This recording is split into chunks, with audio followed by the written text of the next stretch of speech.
They sold my inheritance in secret, but I had one document left. I never thought my own parents would betray me.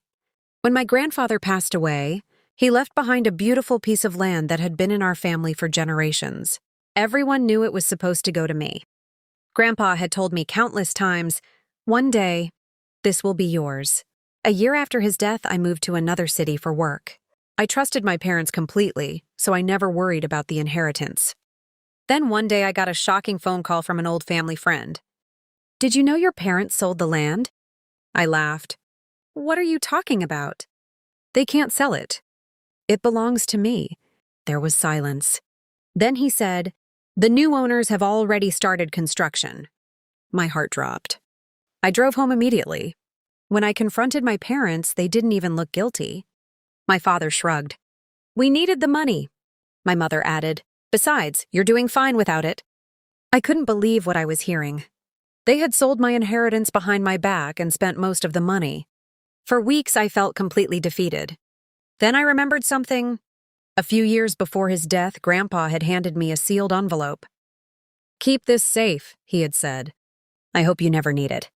I had stored it in a lockbox and forgotten about it. That night, I opened it. Inside was a signed legal document. My hands started shaking as I read it.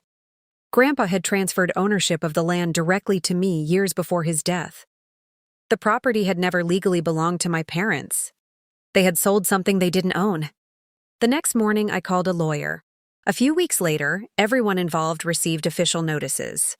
The buyers were furious. My parents were panicking.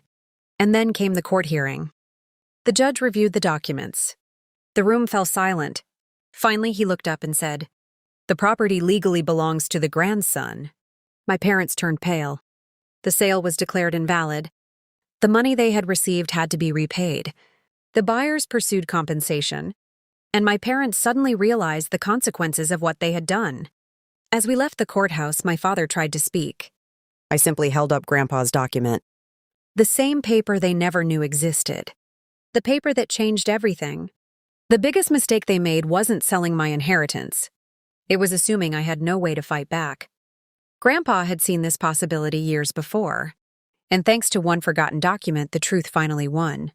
So tell me, what would you have done if your own family betrayed you like this?